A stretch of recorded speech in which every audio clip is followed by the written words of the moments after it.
Hey guys, Albert from the Orpheon here with a special video regarding some news on the highly anticipated Metroid Prime 4 that I'm sure we're all very excited for. And that is that, believe it or not, Elma will be a playable character once you finish. We interrupt this program to bring you a very important news bulletin.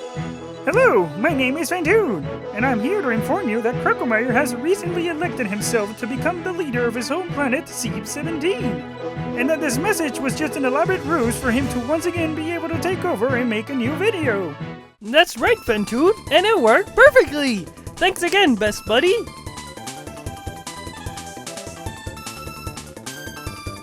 Now that I have all of your attention, I can share this very special Croco video just for you! Made by me, Crocomire! Yay! All this talk about the new Metroid game for the Switch has got me super excited to see my faithful return as the main protagonist! And so, I decided to make my super special list of the top 5 bosses in Metroid Prime games! By the way, in case if it wasn't obvious, there will be spoilers of the following games! In number 5, we have everyone's favorite face-on-infused leader! And that's the one and only Omega Ridley! Just thinking about Ridley being Omega makes me say, oh my gosh! Because he's got all sorts of cool face-on attacks! And he flies around the stage a lot! Which can be very annoying, but also very cool! For number 4, it's Stardust! Because he's a bunch of giant rocks that float together! And they roll around like a giant rocky morph ball! And it doesn't have a face! And I can't really think of anything else to say about him. So here's a really cool guy for number 3! And it's Rundas!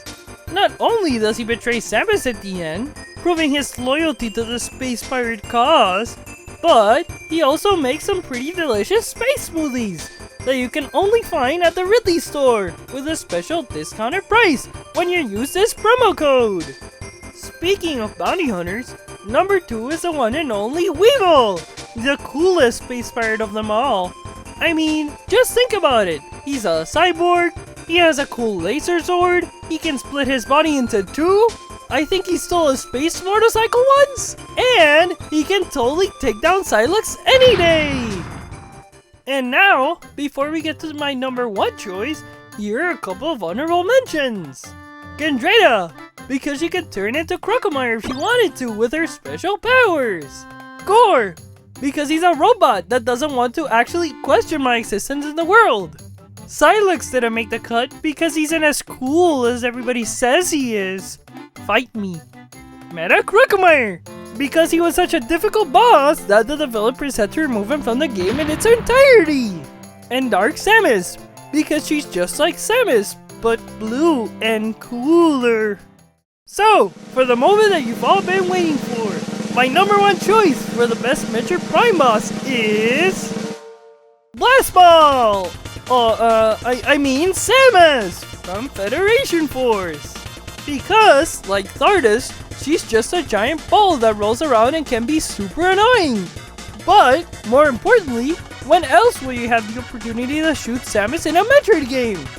Stupid Samus. So there you have it, my top 5 picks for the coolest and most memorable boss fights in the Metroid Prime series. I sure can't wait to see what new enemies await me in the highly anticipated Metroid Prime 4.